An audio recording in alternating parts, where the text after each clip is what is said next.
प्रिय विद्यार्थियों, आज हम सब पाठ 2 डिनर पढ़ेंगे। एक पूरक पठन है और इसके लेखक हैं गजेंद्र रावत। इस पाठ में पूरक पठन 2 डिनर पाठ में यह बताया गया है कि जो कामकाजी महिलाएं हैं, स्त्रियां हैं, उनको कितना संघर्ष उठाना पड़ता है, कितनी कठिनाइयों का सामना करना पड़ता है।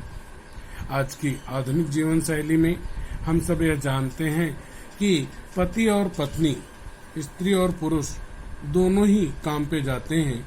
ऐसे में उनके घर के काम की समस्या, कार्यालय के ऑफिस के काम की समस्या, दोनों समस्याओं से महिलाएं किस तरह से परेशान होती हैं, किन मुसीबतों का वो सामना करती हैं, किन किन परेशानियों को झेलती हैं, उसका ही वर्णन किया गया। इस पाठ की नायिका है उर्मी। तो पाठ की शुरुआत करते हैं। सबसे पहले गद्य संबंधी प्रस्तुत संवादात्मक कहानी में, संवादात्मक यानी दो लोगों के बीच जो बातचीत होती है उसे संवादात्मक कहते हैं। कहानी में रावत जी ने नारी के जीवन संघर्ष मतलब कठिनाइयां, सम प्लस घर्ष, यहाँ पे व्यंजन संधि, एवं उससे सब परिवार समाज की अपेक्षाओं मतलब उम्मीदों को दर्शाया है। पढ़ी लिखी नौकरी करने वाली बहू चाहिए, पर साथ ही यह अपेक्षा उम्मीद भी रहती है कि घर के सारा काम भी वही करे। कहानीकार ने कहानी में यह स्पष्ट किया है कि घर के काम में हाथ बटाने की जिम्मेदारी पुरुषों की भी उतनी ही है जितनी एक महिला की। जैसा मैंने बताया, जब महिला और पुरुष दोनों काम पे जाएंगे, दोनों काम करेंगे, तो जरूरी यह है कि दोनों घर की जिम्मेदारी को भी बराबर से वहन करें, उसको समझें, उसको संभालें। यही बात इस पाठ में भी बताई गई है कि महिला और पुरुष दोनों को मिलकर घर की जिम्मेदारी को उठाना चाहिए। अगर दोनों मिलकर उठाएंगे तो समस्या दूर होगी, परेशानी नहीं रहेगी। शुरुआत करते हैं। अगस्त की शुरुआत थी, तो यहाँ पे प्रश्न बना कि परिच्छेद में आए हुए महीने का नाम अगस्त। बारिश की तेज बौछारें होकर हटी थी, लेकिन अब वातावरण, वात प्लस आवरण, स्वर संधि है। वात मतलब हवा, आवरण मतलब ढका हुआ, जो हवा से ढका, जिसे हम परिवेश कहते हैं।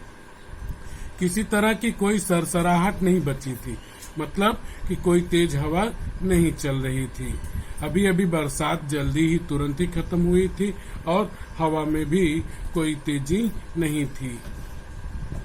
एकदम ठहरी हवा शीली और चिपचिपी हो गई थी। शीली मतलब गीली, चिपचिपी चिपक रही थी। तो यहाँ पे प्रश्न हुआ हवा की विशेषताएं, कि हवा ठहरी हुई थी, शीली और चिपचिपी हो गई थी।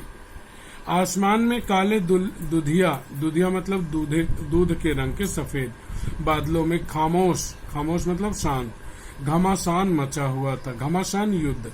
अब यहाँ पर आया आसमान का वर्णन, आसमान की विशेषता। आसमान कैसा था? काले और दुधिया रंग का था। बादलों में खामोश घमासान। बादलों की विशेषता क्या है? कि एक शांत हलचल हो रही थी, मानो किसी चिकने फर्श पर फिसल रहे हों।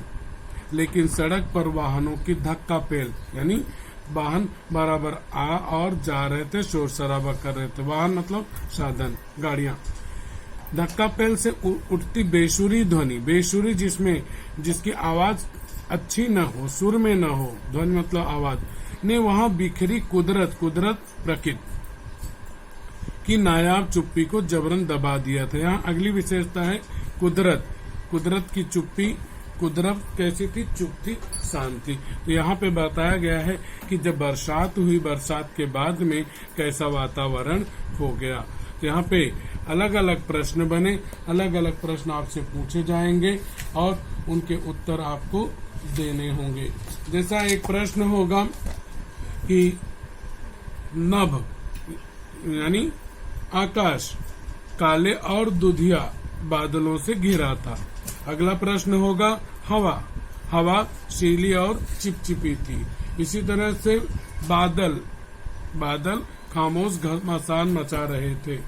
और इसी तरह से अगला है कुदरत प्रकृति चुप्पी साधे हुई थी। आगे बढ़ते हैं।